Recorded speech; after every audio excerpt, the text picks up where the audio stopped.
My friends, the world tells you to chase more, want more, and run faster. But the wise know, what is meant for you never runs away. Everything you desire is already moving toward you, but first, you must become the person ready to receive it. You cannot command the wind, but you can adjust your sails. Life often moves in directions you never planned. The winds of fate will blow from every side, sometimes gentle, sometimes fierce, sometimes without warning. But no matter how unpredictable the current becomes, your control lies not in the force of the storm but in the strength of your response. The external world will always be filled with shifting conditions.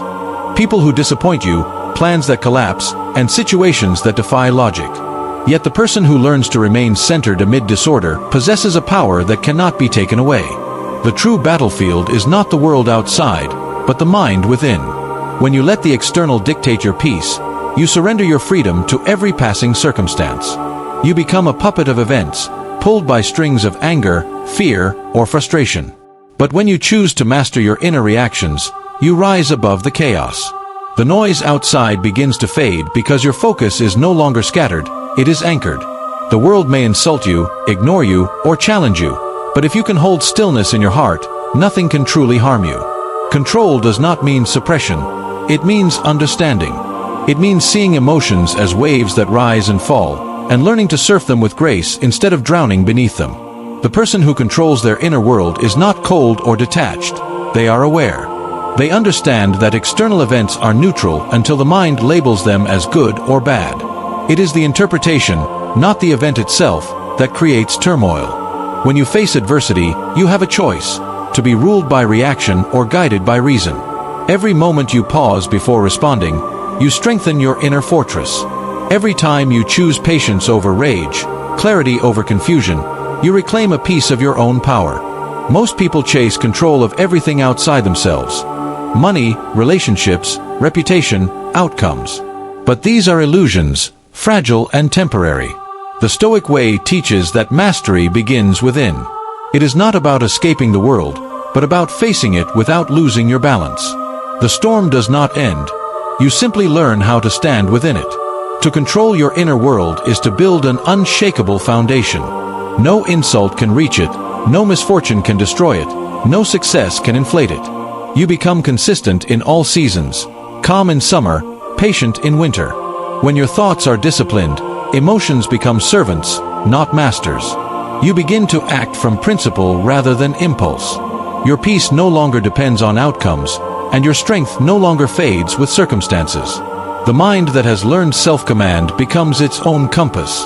It no longer waits for perfect winds, it simply adjusts the sails and keeps moving forward. In this way, control of the inner world becomes the key to all freedom, all manifestation, and all lasting strength. Desires make you chase shadows. You reach for something just beyond your grasp, and the more you run toward it, the further it seems to move away. The harder you cling to a specific outcome, the more restless your mind becomes. You begin to live in a constant state of waiting, waiting for success, waiting for recognition, waiting for things to finally fall into place. But life, in its quiet wisdom, does not bend to force. It moves naturally, like water flowing downstream, and those who try to grab hold of it only end up exhausted. True alignment begins when you stop chasing and start allowing. Detachment is not about indifference or lack of care. It is about trust. Trust in your effort, trust in the process, and trust in timing that is wiser than your own expectations. When you are fixated on results, you live in the future. Every thought becomes a question. Will it happen? When will it happen? What if it doesn't? In this anxious pursuit, you forget the present moment, the only place where power truly exists. By detaching from outcomes, you free your energy from fear and uncertainty. You no longer live for a distant moment that may or may not arrive. You begin to live fully in the now, giving your best to what is in front of you. This presence invites clarity, and clarity draws the right results naturally, without struggle. The universe does not resist you, it mirrors your state of being. A restless mind attracts confusion, a calm mind invites order. When you let go of the need to control every outcome, you become flexible. You begin to see that sometimes not getting what you want is the greatest fortune, and that every delay holds quiet purpose. The outcome you desire may be smaller than the one life intends for you, but obsession blinds you to possibility. Detachment clears the fog. It teaches you to do your part, act with intention, give your best effort, and then step back with faith that what is meant will unfold. The need to control is rooted in fear. Detachment is born from strength. The one who can walk away with peace after doing their best holds a power that nothing external can disturb. Life has its own rhythm, and everything unfolds when the time is right. When you learn to move with that rhythm instead of against it, you begin to see how effortlessly things align. People appear, opportunities open, and paths become clear without force or anxiety.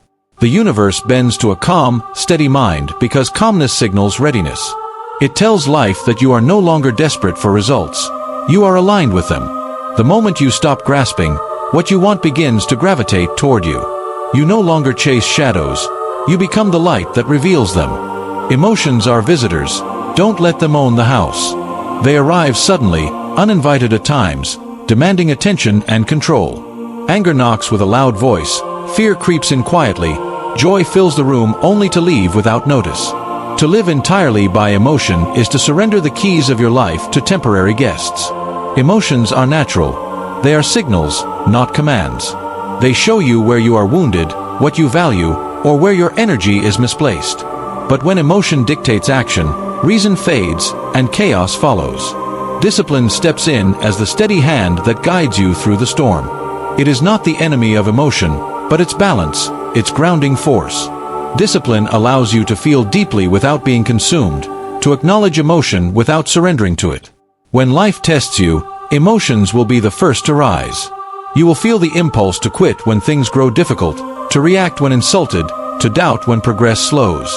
But in these moments, the difference between the strong and the weak lies not in feeling less, but in managing more. Discipline reminds you that emotion is fleeting, while purpose is permanent. The disciplined mind does not wait for the mood to be right. It acts because the mission demands it.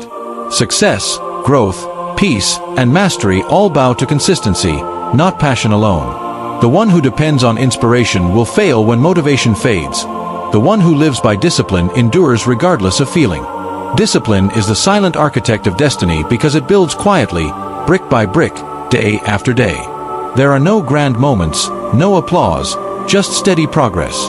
While emotion pulls you toward comfort, discipline pulls you toward strength. It asks you to rise when you don't feel like it, to keep your word when no one is watching, to choose effort over excuse.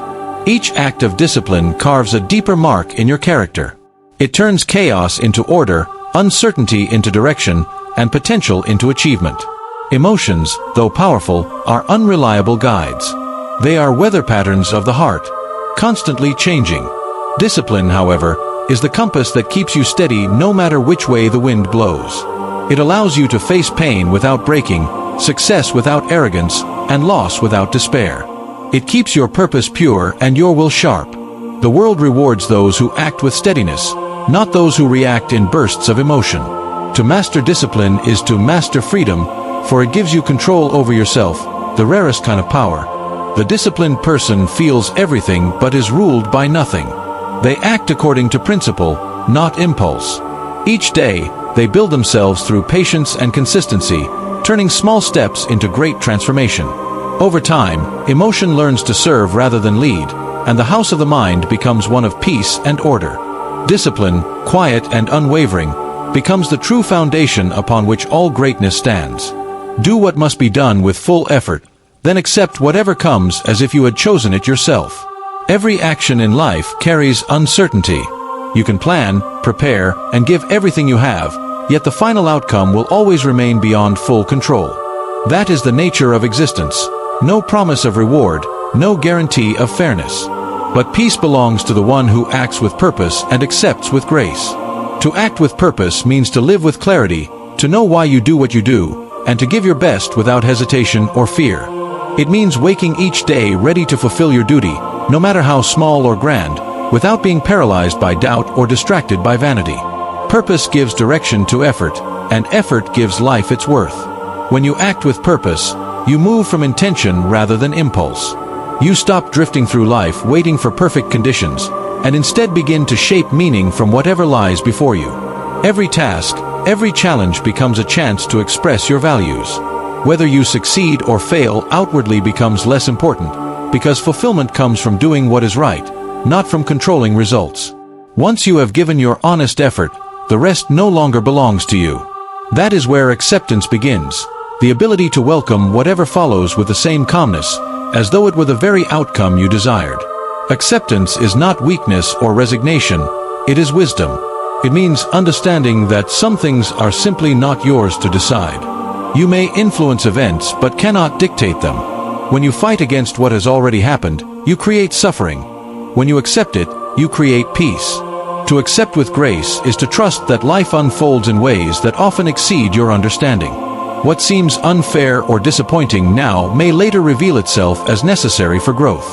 The person who resists reality lives in conflict.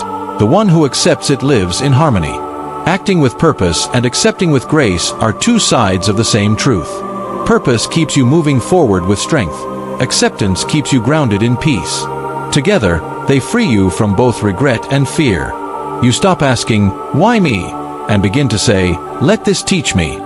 You stop being trapped between what should have been and what might be, and start living fully in what is.